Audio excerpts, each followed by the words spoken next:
Summertime is finally here. That old ballpark man is... We welcome you back in to Eastern Panhandle Talk. Matt Miller sitting in for Rob Mario this morning, joined by David Welch. This portion of the program brought to you by Farmers and Mechanics Insurance Companies. When it comes to your home, auto, farm, or business, we are trusted, reliable, and experienced. David, good morning again as we welcome in Riley Moore. Riley, good morning. Matt, good morning. I don't think I've ever been on the air with you, Dave, more times than I can count. He's very intimidating, Matt is, And you got to watch him. He'll ask tricky questions, and he'll try and trap you into a corner, and he's just, he's that kind of guy. Yeah, I've heard him on the radio. Tough interviewer. Yeah. Let's start here, Riley. You're running for state treasurer. Yes, sir. And what does the treasurer do, and why do you want this job?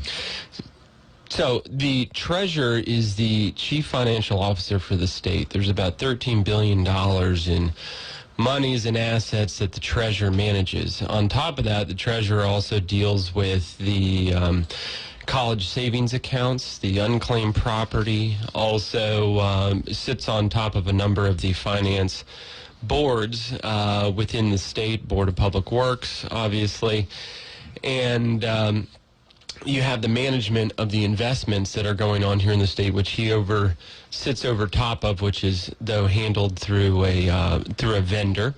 And then lastly, any fee, licensing, fine, or anything like that that's tagged in with the state, whether it's DHHR or registering a business, he sets up the processing for those fines and fees and manages those monies as well. So to me, I think it's an important job. One of the big reasons I'm running, though, is that I think that we need greater accountability, transparency, and modernization in that office. I think we need fresh blood and new eyes in there to take a look and make sure that the office is running effectively, efficiently, and in a modern way.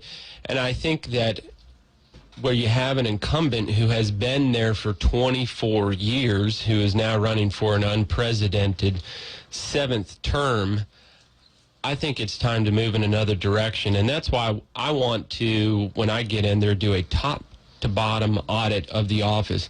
We've had the payroll increase in that office over the last 5 years over $700,000.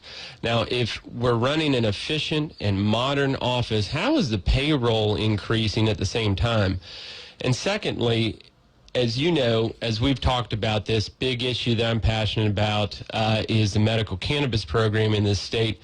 As you've seen, the treasurer has been delaying action on that issue for quite some time.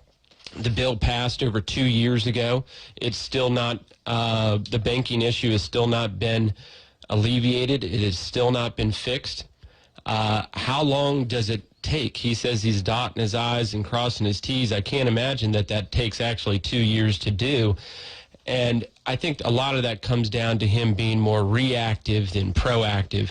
And certainly in my public service, I've always been somebody who is proactive. So I think we need new eyes, someone who is proactive and who really brings a new fire to the office, I'd say. He claims, of course, and I read his announcement and followed him being Joe Perdue, who announced his candidacy for his 7th term, I think, last Monday.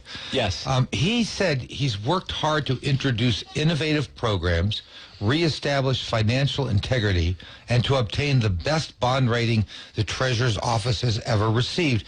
That seems like a pretty good re-election message. Well, to the me. bond rating is actually for the state, and the bond rating was actually in the basement under his leadership for a number of years until Republicans got elected in the state, in the legislature and the like.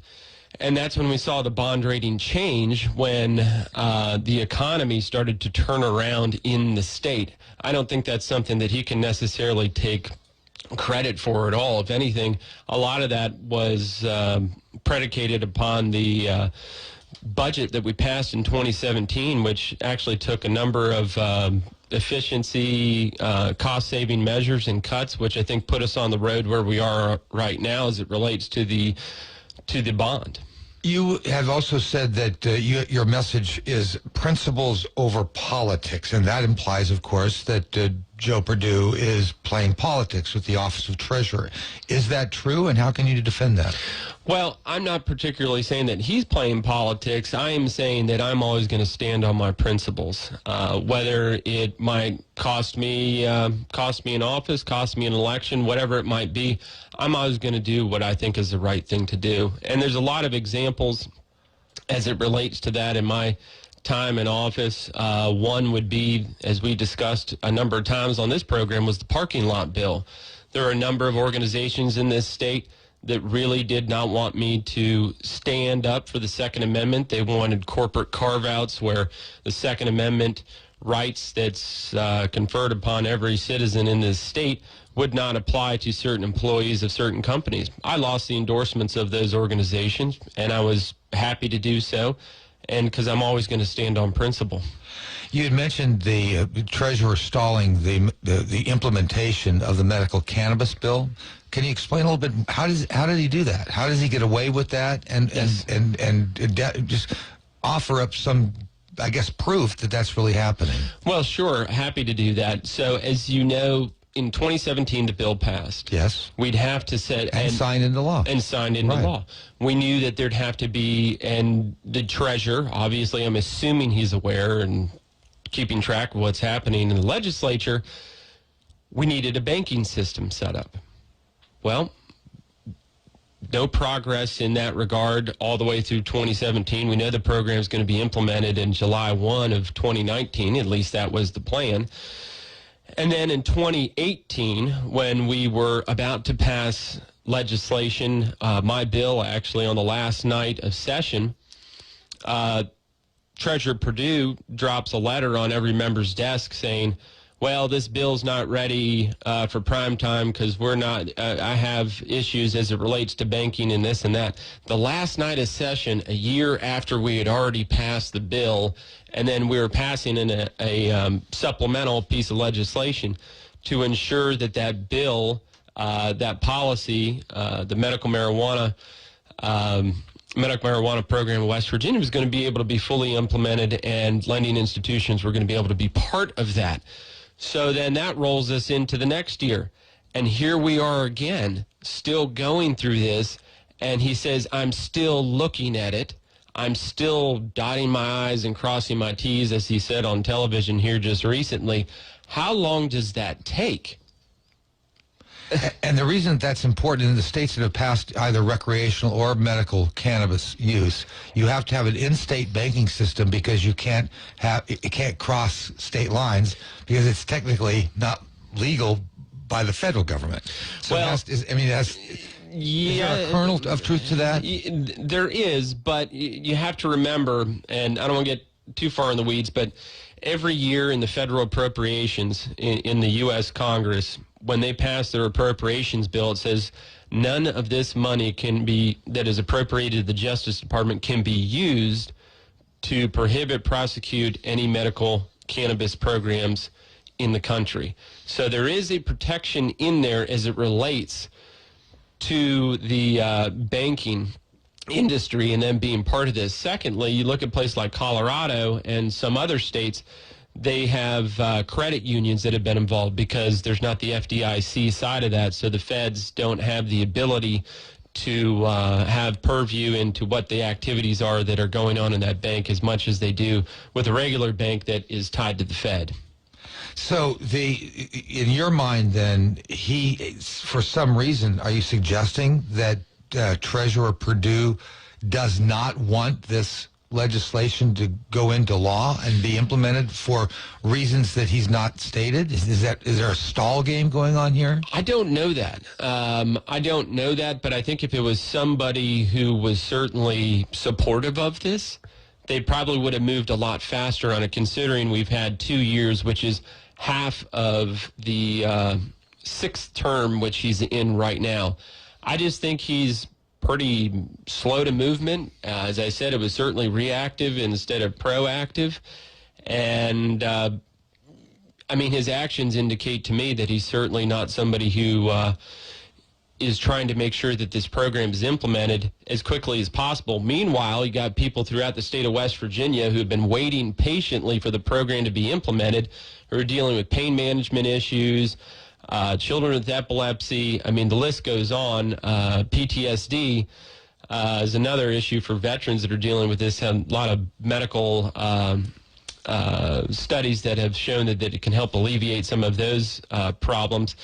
And they're just sitting there waiting. They're sitting there waiting for something to happen in the state treasurer's office. And I think that that is something that's inexcusable. There are how many statewide elected officials in West Virginia?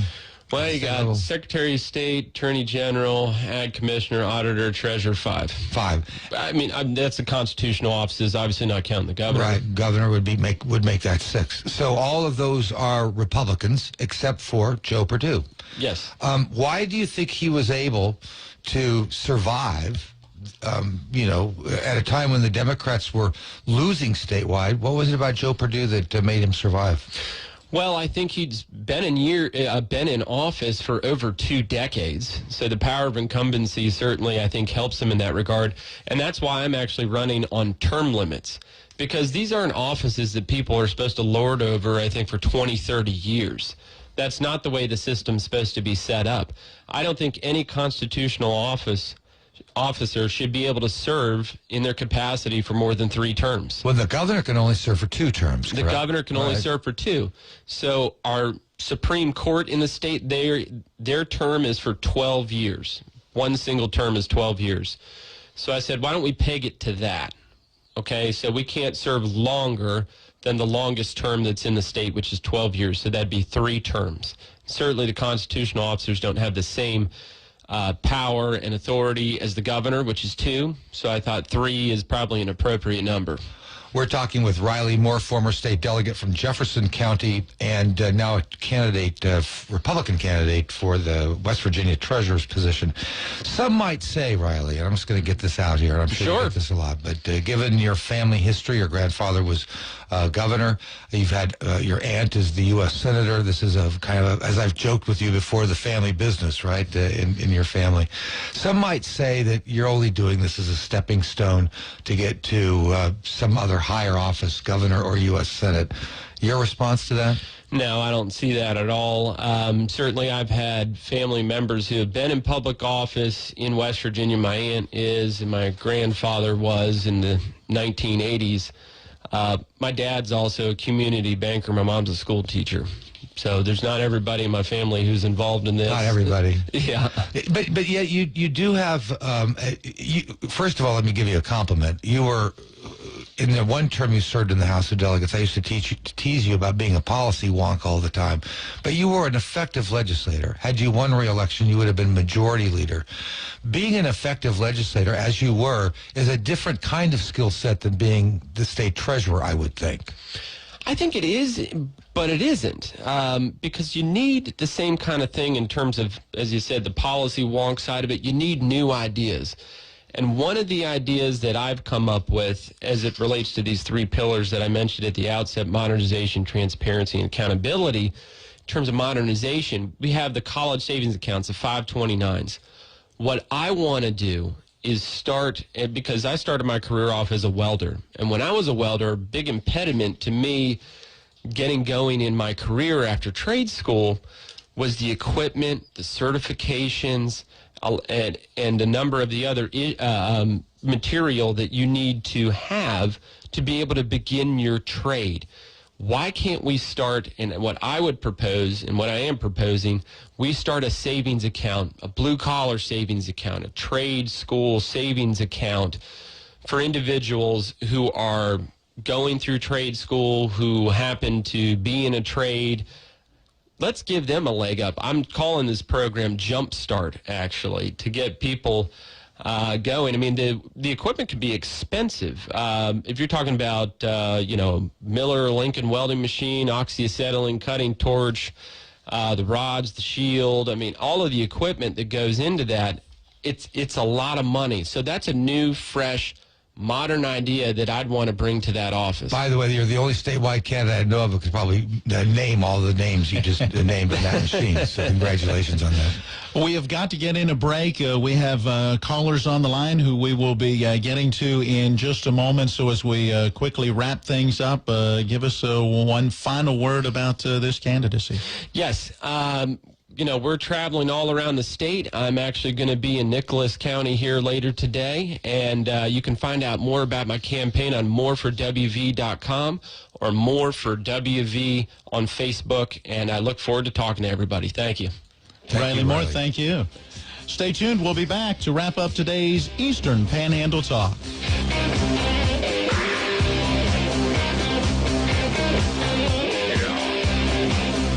Hi, this is Eric from Hagerstown Ford. I keep telling you that Hagerstown Ford has completely changed the car buying experience forever.